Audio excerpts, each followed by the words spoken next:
Yağın içerisine yoğurdu döküyoruz ve sonuç muhteşem. Eskilerin çok sık yaptığı, evinden eksik etmediği ama yeni neslin pek bilmediği bir tarif hazırlayacağım sizler için. Hayvansal yağ yapıyoruz hem de kokusuz bir şekilde. Buyurun yapımına geçelim. Bu yağı yapmak için hayvanın iç yağını ya da kuyruk yağını kullanarak yapabiliyoruz. Ben bu defa iç yağ kullanacağım. Genişçe bir tencerenin içerisine 2,5 kilogram iri iri doğranmış yağları alıyorum. Dilerseniz bunları daha minik de doğrayabilirsiniz. Hatta bazı kasaplar bunları kıyma makinesinden de geçiriyor. O şekilde de alıp yapabilirsiniz. Yani doğranma şeklinin bir önemi yok. Biz şimdi bunun yağını çıkartacağız. Yağı tencereye almadan önce tencereyi iyice ısıttım. Daha sonra orta ateşe getirdim ve bütün yağı tencereye aldım. İlk etapta hiç karıştırmadım. Yağın çıkmasını bekledim. Daha sonra ara ara karıştırarak yağın iyice çıkmasını bekleyeceğiz. Bu işlemi yaparken kesinlikle yüksek ateşte yapmayalım. Bu sefer yanar ve yaptığınız yağdan yanık kokusu gelir. Bunu istemiyoruz. Orta ateşte, hatta daha böyle kısığa yakın bir ateşte yağın çıkmasını bekliyoruz.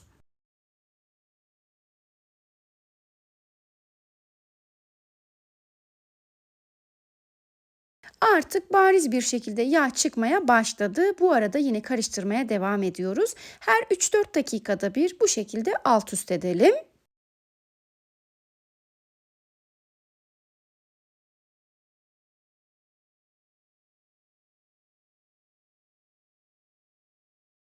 Yeni nesil pek bu tarifleri bilmez ama ben sizlere kadim bir tarif olan bu iç yağ nasıl çıkartılır göstermek istiyorum.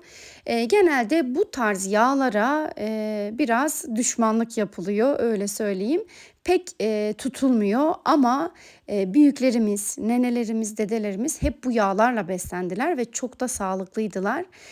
Ben bu yağı her zaman yaparım. Yılda bir iki defa mutlaka yapıp buzluğa atıyorum ve yemeklerde de kullanıyorum. Bugüne kadar bir zararını görmedim. Sizlere de fikir olması açısından bunu paylaşmak istedim.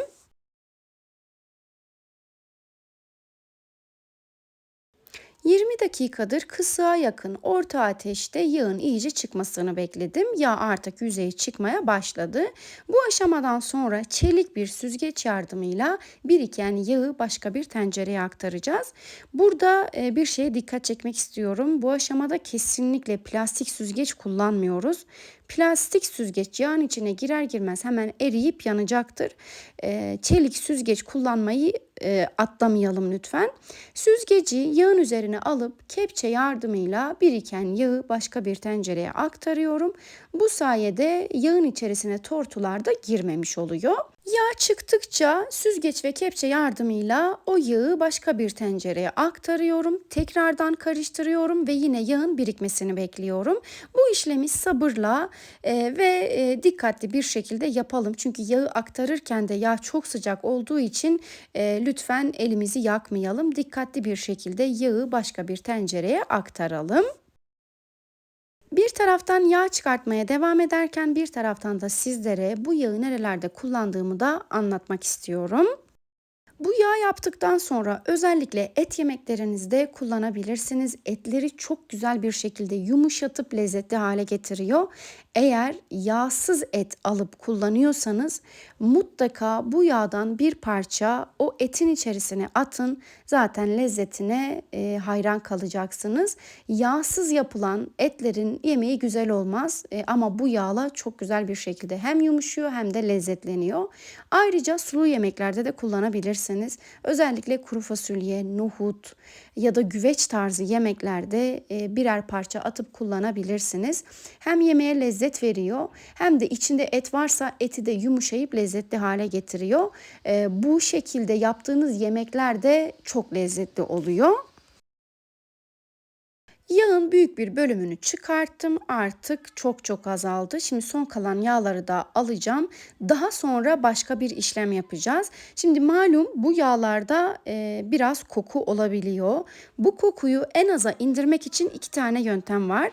Bunlardan birincisi, kuyruk yağını bu şekilde pişirirken, yani yağını çıkartırken içerisine bir adet elma atıp o şekilde yağını çıkartıp ayrıştırabilirsiniz.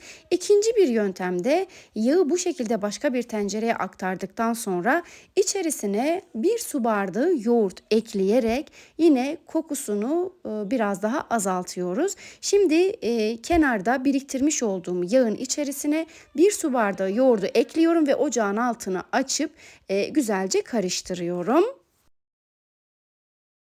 Yoğurdu ekleyip güzelce karıştırıyorum. Daha sonra ocağın altını açıp fokur fokur kaynatacağım. Bu aşamada sade yağ yapar gibi bir işlem yapacağız. Sade yağ nasıl yapılıyor? Tereyağını eritip üzerindeki köpüğü alıyoruz ve saf yağ ortaya çıkartıyoruz. Şimdi yine ona benzer bir işlem yapacağız. Yoğurdu ekledikten sonra üzerinde köpükler birikmeye başlayacak. Fokur fokur kaynadıktan sonra üzerindeki biriken bütün köpükleri alıp daha da o yağı berrak bir hale getireceğiz. Kenardaki tenceredeki o kıkırdakların yağını da iyice süzüp onları da bir kenara alıyorum. Bu arada bu kıkırdakları atmıyorum. Bununla ilgili de sizlere birkaç tarif vereceğim. Dilerseniz o tarifleri uygulayabilirsiniz ya da sevmiyorsanız atabilirsiniz. Bütün yağın hepsini güzelce süzdüm. Kıkırdakları da başka bir kaba aktarıp kenarda bekletiyorum. Şimdi hemen bu yağın üzerinde biriken bütün bu köpükleri alacağız. İlk etapta karıştırıyorum. İyice köpüklerin yukarıya çıkması için. Daha sonra da köpüklerin hepsini alıyorum. Kıkırdakları nasıl değerlendirebiliriz? Onlarla omlet yapabilirsiniz. Gerçekten çok lezzetli oluyor. Şöyle 1-2 yemek kaşığı kadar kıkırdaktan tavaya alın. Zaten yağlı bir ürün. Dilerseniz biraz zeytinyağı da ekleyebilirsiniz.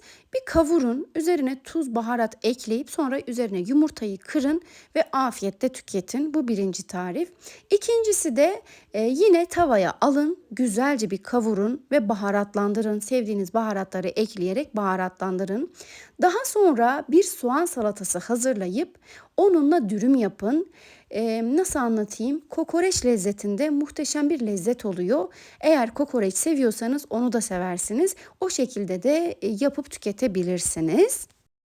Tencerenin üzerindeki bütün köpükleri aldım. Şimdi de tekrar bir süzme işlemine geçiyorum. Çünkü tencerenin tabanında da yine tortular var. Yoğurdun tortusu var.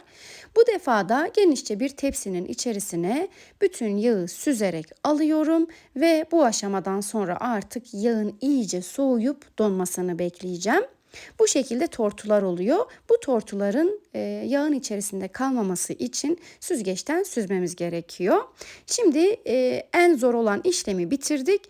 Bunu 4-5 saat kadar oda ısısında bekleteceğiz ki iyice donsun. Kıkırdakları da bu şekilde bir kasede biriktirdim. Bunun üzerini kapatıp buzdolabında bekleteceğim ve ihtiyaç duydukça azar azar kullanacağım.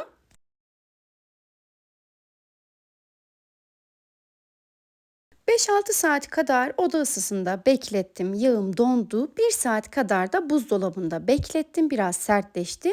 Şimdi hemen dilimleyeceğim. Bu kıvama gelmesi gerekiyor.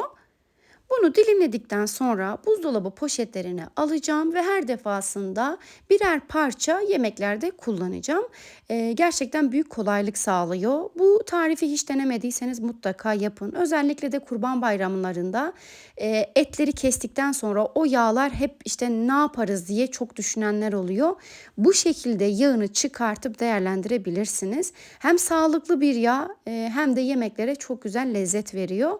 Bunu buzluğa atın. Hatta normal buzdolabında da bekletebilirsiniz ve dilediğiniz zaman dilediğiniz yemeklerde kullanabilirsiniz.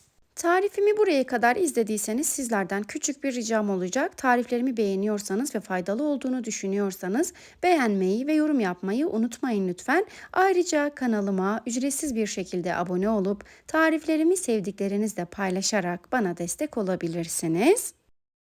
Bu aşamada yağı dilimlerken istediğiniz büyüklükte dilimleyebilirsiniz. Eğer yemekleri az yapıyorsanız daha küçük dilimler halinde de yapabilirsiniz.